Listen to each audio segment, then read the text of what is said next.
ಪ್ರಶಾಂತ್, ಹಿಂದೆ ಹಿಂಗೆ ಒಂದು ದುಬೈ ಪ್ರವಾಸ ಆಗೋದಿತ್ತು, ನಿಲ್ಲಿಸಲಾಯಿತು. ಅದನ್ನು ಕ್ಯಾನ್ಸಲ್ ಆಯಿತು ಅಂದರೆ ಅರ್ಧ ಸತ್ಯ ಹೇಳ್ದಂಗೆ ಆಗುತ್ತೆ. ಶಾಸಕರುಗಳ ಡಿನ್ನರ್ ಮೀಟಿಂಗ್ಗಳನ್ನು ನಿಲ್ಲಿಸಲಾಗಿದೆ. ಈ ಸಲ ಈ ಪ್ರವಾಸವನ್ನು ನಿಲ್ಲಿಸೋ ಯಾವ ಪ್ರಯತ್ನವೂ ನಡೀಲಿಲ್ಲವಾ? ನಡೆದೇ ಇಲ್ಲ ಅನ್ನೋದಾದ್ರ ಕಾರಣ ಏನು? ನಡೆದೂ ಕೂಡ ಈ ಪ್ರವಾಸ ಹಿಂಗಾಗ್ತಾ ಇದೆ ಅಂತಂದರೆ ಹಠಕ್ಕೆ ಬಿದ್ದಿದ್ರ?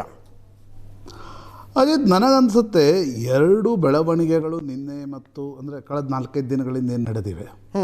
ಒಂದು ನಾಯಿ ಬೀದಿ ನಾಯಿಯ ಸಂವಾದ, ಹೌದು. ಇನ್ನೊಂದು ಶಾಸಕರ ವಿದೇಶ ಪ್ರವಾಸ. ಎರಡನ್ನೂ ಅಕ್ಕಪಕ್ಕದಲ್ಲಿಟ್ಕೊಂಡು ನೋಡಿದರೆ ಮಾತ್ರ ಇದರ ಒಟ್ಟಾರೆ ಅರ್ಥ ಗೊತ್ತಾಗುತ್ತೆ. ಓಕೆ, ಈ ದುಬೈ ಪ್ರವಾಸದ ಬಗ್ಗೆ ಉಲ್ಲೇಖ ಮಾಡ್ತಾ ಇದ್ರಿ. ಸತೀಶ್ ಜಾರಕಿಹೊಳಿ ಆ ದುಬೈ ಪ್ರವಾಸವನ್ನು ಆಯೋಜನೆ ಮಾಡ್ತಾ ಇದ್ರು. ಆಗಿನ್ನೂ ಕೂಡ ಈ ಎರಡು ಬಣಗಳು, ಮುಖ್ಯಮಂತ್ರಿ ಉಪಮುಖ್ಯಮಂತ್ರಿ ಅಂತಕ್ಕಂಥದ್ದು ಸ್ಫುಟವಾಗಿ ಯಾರೂ ಬೈಫರ್ಕೇಟ್ ಆಗಿರಲಿಲ್ಲ, ಅಥವಾ ಮಾಧ್ಯಮಗಳು ಅದನ್ನು ನೋಡ್ತಾ ಇದ್ವೇ ಹೊರತು ಕಾಂಗ್ರೆಸ್ನ ಒಳಗಡೆ ಅಷ್ಟೊಂದು ಪ್ರಮಾಣದಲ್ಲಿ ಸಿದ್ದರಾಮಯ್ಯನವ್ರನ್ನ ಇಳಿಸ್ಬೇಕು, ಡಿ ಕೆ ಶಿವಕುಮಾರ್ ಬರಬೇಕು ಅಂತಕ್ಕಂಥ, ಅಥವಾ ಸಿದ್ದರಾಮಯ್ಯನವ್ರನ್ನ ಉಳಿಸ್ಕೊಳ್ಬೇಕು, ಡಿ ಕೆ ಶಿವಕುಮಾರ್ನ ಯಾವುದೇ ಕಾರಣಕ್ಕೂ ಕುರ್ಚಿಗೆ ಬಿಡಬಾರ್ದು ಅಂತಕ್ಕಂಥ ಮಾತೇನಿತ್ತು ಅದು ಕಾಂಗ್ರೆಸ್ನ ಒಳಗಡೆ ಪ್ರಯತ್ನ ರೂಪದಲ್ಲಿ ಇರಲಿಲ್ಲ ದುಬೈ ಪ್ರವಾಸದ ಸಂದರ್ಭದಲ್ಲಿ. ಅದಾದ ನಂತರ ದಲಿತ ಶಾಸಕರ ಸಭೆ ಇರ್ಬೋದು, ಹಾಸನದ ಇರಬಹುದು, ಆ ಸಂದರ್ಭದಲ್ಲೂ ಕೂಡ ಡಿ ಕೆ ಶಿವಕುಮಾರ್ ಹೋಗಿ ರಣದೀಪ್ ಸಿಂಗ್ ಸುರ್ಜೇವಾಲಾ ಹತ್ರ ಮಾತಾಡ್ತಿದ್ರು. ಸುರ್ಜೇವಾಲಾ ಅದನ್ನು ನಿಲ್ಲಿಸುವ ಪ್ರಯತ್ನವನ್ನು ಮಾಡ್ತಾಯಿದ್ರು.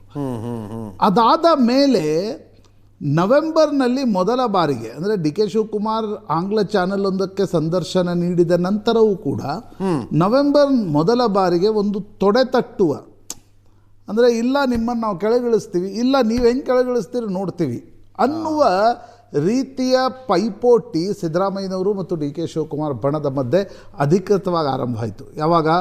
ನವೆಂಬರ್ನಲ್ಲಿ ಮೊದಲ ಬಾರಿಗೆ ಸಿದ್ದರಾಮಯ್ಯನವರ ವಿರುದ್ಧ, ನನಗನ್ಸುತ್ತೆ ಅವರ 7.5 ವರ್ಷದ ಕಾರ್ಯಕಾಲದಲ್ಲಿ ಮೊದಲ ಬಾರಿಗೆ ಒಂದು ನಿಯೋಗ ದಿಲ್ಲಿಗೆ ಹೋಯಿತು. ಇಲ್ಲ ಅವ್ರನ್ನ ಇಳಿಸ್ಬೇಕು, ಡಿ ಕೆ ಶಿವಕುಮಾರನ್ನು ಮುಖ್ಯಮಂತ್ರಿ ಮಾಡಬೇಕು ಅಂತಕ್ಕಂಥದ್ದು. ಅಲ್ಲಿಂದ ಈಚೆಗೆ ನಾವು ನೋಡ್ತಾ ಇದ್ದೀವಿ ಒಂದು ಕ್ಲಿಯರ್ ಕಟ್ ಬೈಫರ್ಕೇಷನ್ ಆಫ್ ಬಣ ಕಾಂಗ್ರೆಸ್, ಕರ್ನಾಟಕದ ಕಾಂಗ್ರೆಸ್ನಲ್ಲಿ ಸ್ಪಷ್ಟವಾಗಿ ಕಂಡು ಬರ್ತಾ ಇದೆ.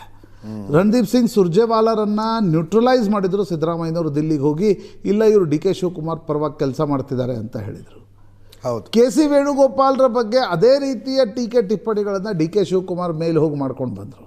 ಹೀಗಾಗಿ ನನಗನ್ಸುತ್ತೆ ಆಗಿನ ಒಂದು ಫೋರ್ಸ್ ಏನಿತ್ತು ಸುರ್ಜೇವಾಲ್ರದ್ದು, ಅದು ಈಗ ಇವತ್ತು ಕರ್ನಾಟಕದ ಕಾಂಗ್ರೆಸ್ ಮೇಲೆ ಅವ್ರ ಫೋರ್ಸ್ ಇಲ್ಲ, ಅಥವಾ ಅವ್ರದ್ದು ಪ್ರಭಾವವೂ ಕೂಡ ಅಷ್ಟು ದೊಡ್ಡ ಮಟ್ಟದಲ್ಲಿ ಇಲ್ಲ. ಯಾಕಂದರೆ ಒಂದು ಬಣ ಅವರನ್ನು ನೀವು ಆ ಬಣದವರು ಅಂತಕ್ಕಂಥದ್ದನ್ನು ಪಾರ್ಟಿ ಮಾಡಿದಾಗ ನ್ಯಾಚುರಲಿ ದಿಲ್ಲಿಯಲ್ಲಿರ್ತಕ್ಕಂಥ ಒಂದು ನ್ಯೂಟ್ರಲ್, ನಾವೆಲ್ಲರೂ ನ್ಯೂಟ್ರಲ್ ಅಂದ್ಕೊಂಡಿರ್ತಕ್ಕಂಥ ಏನು ಉಸ್ತುವಾರಿಗಳಿರ್ತಾರೆ ಅವರು ನ್ಯೂಟ್ರಲೈಸ್ ಆಗೋದ್ರು.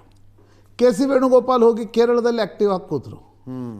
ಹೀಗಿರುವಾಗ ನನಗನ್ಸುತ್ತೆ ಈ ಬಣ ನಾವು ಮೊನ್ನೆನೂ ಕೂಡ ಚರ್ಚೆ ಮಾಡ್ತಾ ಇದ್ವಿ, ಹಾವೇರಿಗೆ ಯಾಕೆ ಹೋಗಲಿಲ್ಲ ಮಲ್ಲಿಕಾರ್ಜುನ್ ಖರ್ಗೆ ಅವರು, ಅಥವಾ ಸುರ್ಜೇವಾಲಾ ಯಾಕೆ ಬರಲಿಲ್ಲ, ಬೇರೆಯವರು ಯಾಕೆ ಬರಲಿಲ್ಲ ಅಂತ.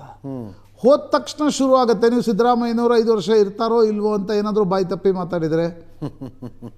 ಹೌದು, ಸರ್ಕಾರದ ಬಗ್ಗೆ ಒಂದು ಅಕ್ಷರ ಮಾತಾಡಿದರೂ ಕೂಡ ಅದರ ಬಗ್ಗೆ ಮಾಧ್ಯಮಗಳು ನ್ಯಾಚುರಲಿ ನಮ್ಮ ಕೆಲಸವೂ ಕೂಡ ಅದು, ನಾವು ಅದರ ಬಗ್ಗೆ ಏನೋ ಒಂದು ವಿಶ್ಲೇಷಣೆ ಮಾಡ್ತೀವಿ, ವಿತಚರ್ವಣ ಮಾಡ್ತೀವಿ ಅನ್ನೋ ಹೆದರಿಕೆಯೂ ಕೂಡ ಕಾಂಗ್ರೆಸ್ ಹೈಕಮಾಂಡ್ಗಿದೆ. ಹೀಗಾಗಿ ಯಾರೂ ಕೂಡ ಹಾವೇರಿ ಸಮಾವೇಶಕ್ಕೂ ಬರಲಿಲ್ಲ.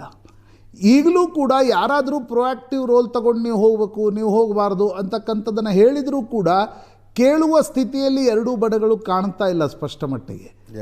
ನೀವು ಹಿಂದೆ ಡಿ ಕೆ ಶಿವಕುಮಾರ್ ಏನು ಹೋಗಿ ಸುರ್ಜೇವಾಲಾ ಕಡೆಯಿಂದ ಹೇಳಿಸ್ತಾ ಇದ್ರು, ಪರಮೇಶ್ವರ್ ಅವರ ಮನೆಯಲ್ಲಿ ಸಭೆ ನಡೆಸಬಾರ್ದು ಅಂತಕ್ಕಂಥದ್ದು ಹೇಳಿದರು. ಇವತ್ತು ಸುರ್ಜೇವಾಲಾ ಅದನ್ನು ಹೇಳುವ ಸ್ಥಿತಿಯಲ್ಲಿ ಕಾಂಗ್ರೆಸ್ನಲ್ಲಿಲ್ಲ. ಹೀಗಾಗಿ ನನಗನ್ಸುತ್ತೆ ಬಣಗಳು ಏನಿದೆ ಅದು ಇಂಪೆರೇಟಿವ್ ಆಗಿದೆ. ಈ ಬಣ ರಾಜಕಾರಣ ಮುಂದೆ ನೀವು ಇತ್ಯರ್ಥ ಮಾಡುವವರೆಗೆ ನಡೆಯೋದೇ ಅನ್ನೋದು ಎರಡೂ ಬಣಗಳು ಹೈಕಮಾಂಡ್ಗೆ ಬಹಳ ಸ್ಪಷ್ಟವಾಗಿ ಹೇಳ್ತಾ ಇವೆ. ಆ ದೃಷ್ಟಿಕೋನದಲ್ಲಿ ಈ ವಿದೇಶ ಪ್ರವಾಸ, ಆ ದೃಷ್ಟಿಕೋನದಲ್ಲಿ ಈ ನಾಯಿ ಬೀದಿ ನಾಯಿಯ ಸಂವಾದವನ್ನು ಆ ಕಾಂಟೆಕ್ಸ್ನಲ್ಲಿ ಹಾಕಿ ನೋಡಿದಾಗ ಯಾಕೆ ವಿದೇಶ ಪ್ರವಾಸವನ್ನು ತಡೆಯುವ ಪ್ರಯತ್ನವನ್ನು ಯಾರೂ ಮಾಡ್ತಾ ಇಲ್ಲ? ಯಾಕಂದರೆ ಹಠಕ್ಕೆ ಬಿದ್ದವರಂತೆ ಎರಡೂ ಬಣಗಳು ಈಗ ನ್ಯಾಚುರಲಿ ಇವೆ.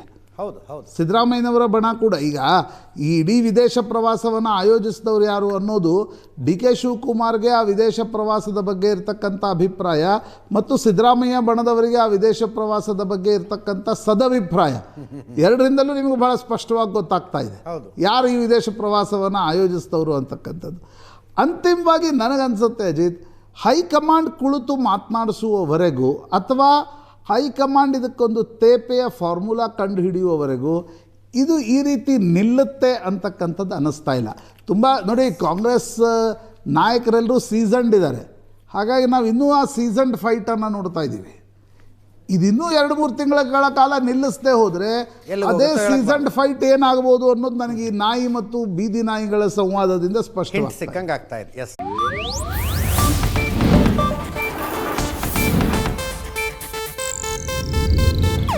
ಇದು ಏಷ್ಯಾನೆಟ್ ನ್ಯೂಸ್ ನೆಟ್ವರ್ಕ್ ಪ್ರಸ್ತುತಿ.